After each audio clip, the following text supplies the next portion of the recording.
Yes. The beginning is always kind of one of the most difficult things you're going to do in writing a book or doing some of this stuff. And I never really quite know what I'm supposed to be doing at this junction when I'm talking to you. But I'm diverting my direction that I was going to go today. And maybe I'll do that later on today. But for right now, I thought I'd give you a little bit of history of where I was coming from and where I was going to with my music. As you know, I've been doing this for years. And I started recording in 91. And I ended up, actually I was recording in 85, and I even have some stuff out there that I recorded in 1968. So for a long time, I always knew that I was going to be doing something with music. Yes, if you listen to my songs, there's a lot of them that lament the fact that I'm not going anywhere with this music. When you say not going anywhere, though, let's be specific.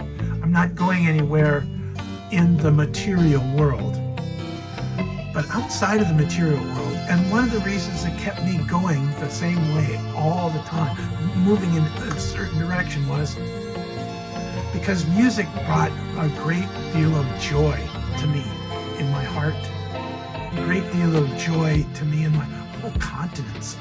I just felt it was the thing I was supposed to do. I'd have confirmations of the Spirit when I was doing some of this stuff. And so I knew I was in the right place at the right time doing the right thing. And why would I muddy that up with the fact that, well, shoot, I'm not going anywhere with this music, so why would I continue doing this? That wasn't my intent. My intent was to have other people do my material. I knew a lot of, well, I didn't know, but I knew of a lot of artists that I felt could embrace and do such a much better job on my material. But aside from my lamentations, I had a lot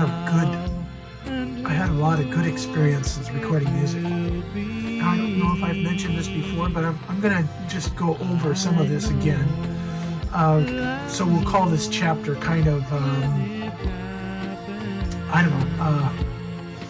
checking in with the past, maybe, or maybe just explaining things a little bit more in depth.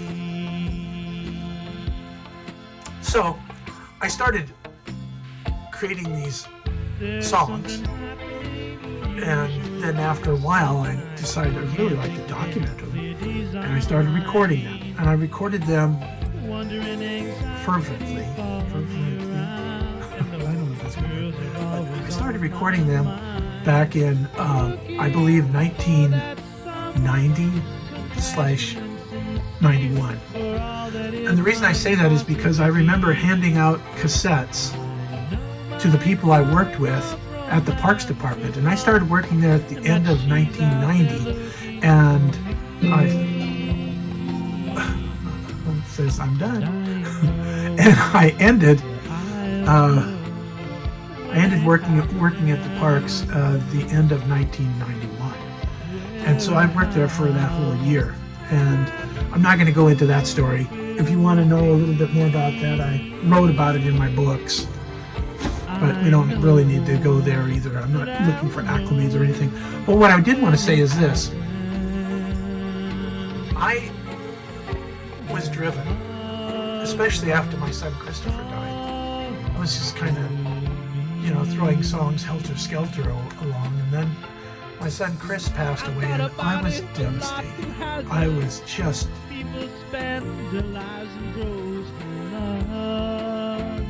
I was torn asunder.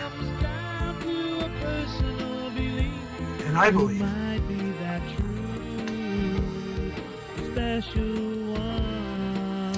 now I know that I was blessed with this gift for that particular moment where I needed to have have something to move forward with, and it was my music that carried me through this. Not only that, but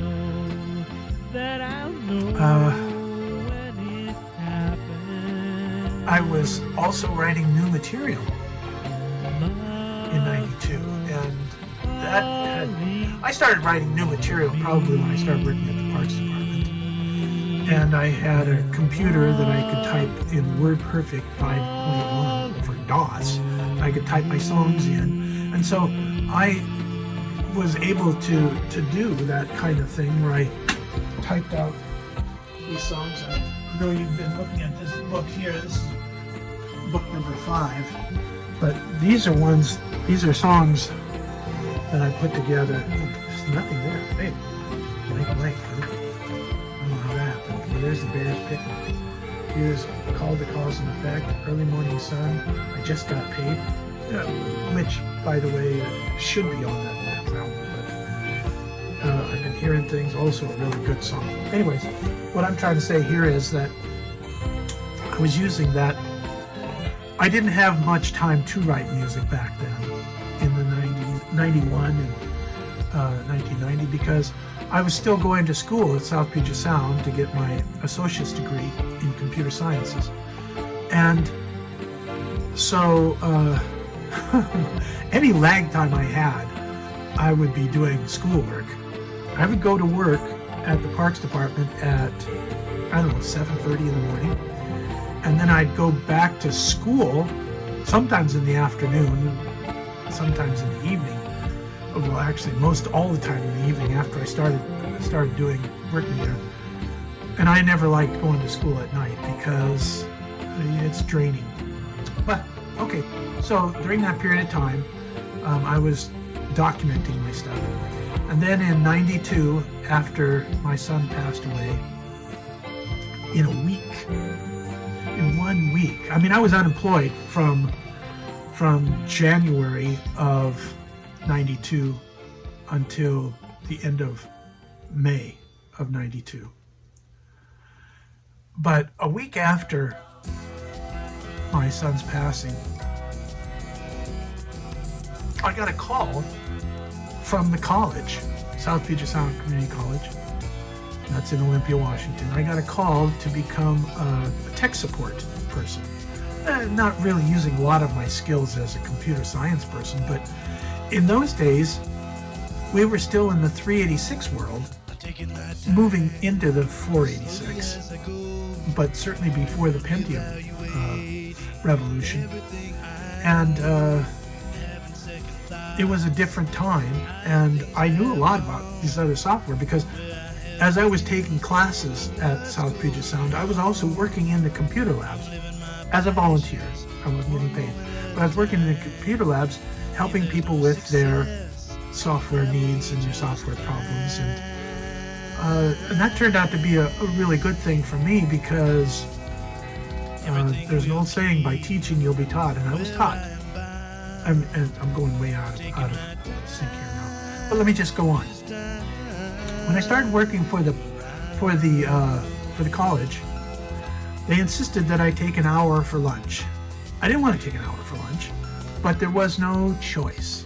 Also, I was what you call an 11-month employee, which means that from the middle of August to the middle of September, I had no work. And that was okay with me at the time. I didn't realize the college had told me that I could not collect unemployment during that time, but I found out years after I became a 12-month employee that they lied to me, and I could have taken unemployment. Thank you, Roberta. But that's neither here nor there. I took that hour every day, and I would sit down and type out poems, and at the end of the week, I might have 3 or 4 poems typed out, and maybe one of them was good. And I can't say that percentage is any different now than it was then. But you have to put in all of this practice, and writing is just like everything else. I mean, I can sit and play my guitar in the key of G and over and over and over and over and over and over again until I get to the point where I'm comfortable shifting from C to G, or from D to G, or from A minor to G, or whatever. But same thing with writing. And you also get a chance to work with a lot of different meters when you're dealing with poems, and so then you have to translate them into songs. That wasn't really why I came here to talk about this, but I wanted you to know that just like me, you have this opportunity to practice and get better. And I have a granddaughter. I have 4 daughters, by the way, but I have a granddaughter. Just a second. I have 4 granddaughters that are all into art. They're all into drawing, and it's the digital drawing. And that would be Finley and Damien and Lily and April, who April is she's at an art school down in California right now. And I've seen some of her products, and they're very fabulous. That's neither here nor there. What I want you to know is this. I'm thankful that I was given this opportunity to be able to do something with my words, with my music, to create these songs. And even from the beginning, even though I wanted to have somebody else record them, somebody else to do something with them, it was always, and it will continue to always be, the fact that it brings me great joy to do this stuff.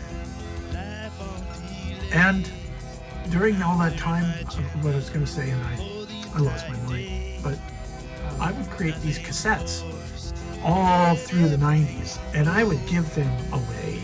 I wouldn't try to sell them, but I gave them away to all these different people. And I suppose one day, long after I'm dead, if you still have some of those cassettes, they might be worth something. Because, they came directly from the artist, didn't come from a studio or anything. And I continued that particular thing when cassettes kind of went out, and that was year 2000, 2001, and CDs started coming in. CDs were a little bit more incumbent to work with in some respects, because going from cassette to cassette is one thing.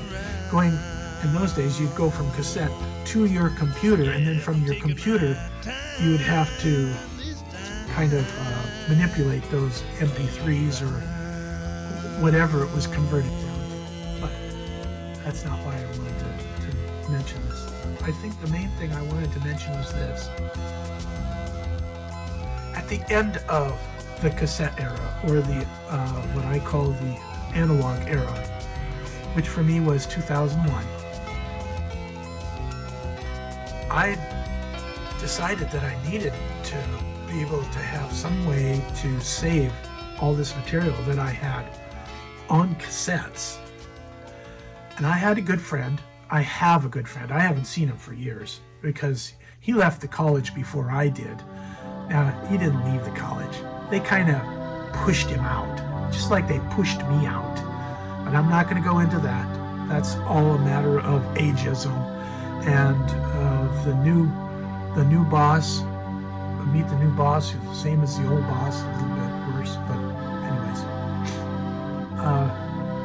They pushed him out, and I haven't seen him since then, but his name was Steve Whalen. Steve Whalen worked in the library, and he was very happy to work in the library. He knew all about media. He got hired at the college at the same time I did. In fact, we were in some of the same orientation meetings. And I envied his job. I don't think he envied mine, but I envied his job because he got to play with all this electronic equipment. But one day, I went to the library at my lunchtime, and I said, hey, I'd like to be able to take all of these cassettes, and digitize them. And he says, hey, I just set up this station in the back of the back room here in the library. And he had this station it was like a command center to this room on the other side of there where they could do video broadcasts and stuff like that. And they had expensive equipment that they never used. But that's not the point. The point is that he checked with his boss, and his boss says, well, if he's doing it at his lunchtime, I don't care. And that was Russell Rose. So thank you, Russell Rose, if you're listening to this too. And so Steve brought me into this area. It took me 8 months of lunchtimes to digitize 44 albums. Yeah, that's correct. 44 albums. It took me 8 months to digitize them. Only to find out, by the way, somewhere in the interim, that I had recorded it all in mono. I didn't know. So then I came back in, and another 6 months, it took me another 6 months to re-record everything in stereo. Now when I recorded it in mono. No, not mono. I recorded it in an MP3 and a WAV file. I didn't know when I'd ever be able to use either one, but I knew that that was the standard at the time. And by the way, it's still the standard today. MP3s is what one institute wants, and WAV files and uncompressed is what some of the other ones want. So I was really glad I did that. But had I not had a good friend like Steve Whalen to be able to allow me to use that equipment to digitize that stuff, I wouldn't have it today. I don't have that kind of equipment right now, and I suppose I could invest some money and do that because I still have the masters. But that's not the point. The point is, Steve Whalen opened up that door for me to go in and record all this stuff and have it for posterity. It ended up being like, I think it was like, I can't remember how many gigs, but it was pretty substantial. I had to get another hard drive in there and connect it to this hard drive, and then just copy everything over to this other hard drive, so I had everything. I now have it on my computer here, there, and everywhere. But that's not the point. Well, maybe it is kind of the point. I suppose if we're talking about this from this perspective, we always need to make sure that we have a documentation of what we're doing. Not necessarily doing all the drafts, because I didn't do that. I've got a lot of drafts that are recorded on the four tracks on the cassettes, and they're in my garage somewhere, I hope. I haven't seen them for years. But the point of fact is that I did take everything that I created into albums and I digitized them. And so I want to thank you, Steve, again for letting me do that. He would come in sometimes while I'm recording. He said, "Wow, that's a pretty neat song." Also, we had I did a couple concerts at the college at the Minute Center for the Performing Arts, and the second one I did, I actually had Steve come and do a couple of his own songs up there because why not? You know, he's a songwriter and a singer, and he had a really nice guitar. So I guess the point in this lesson, and I've gone way over 15 minutes, and I really apologize, but I just wanted you to understand something here, and that is that if it brings you happiness and you can pursue it in that respect, and especially if you've got promptings from Heavenly Father saying, do this, you need to do it. You just need to do it. Don't worry about if it's not good enough, because not good enough is somebody else. That's that little devil on this side, and there's the angel on this side, and he's fast asleep, and this guy said, hey, that's not good enough. Don't listen to him. Flick him off, and then wake him up and say, hey, what do you think? Because that's what you should be doing.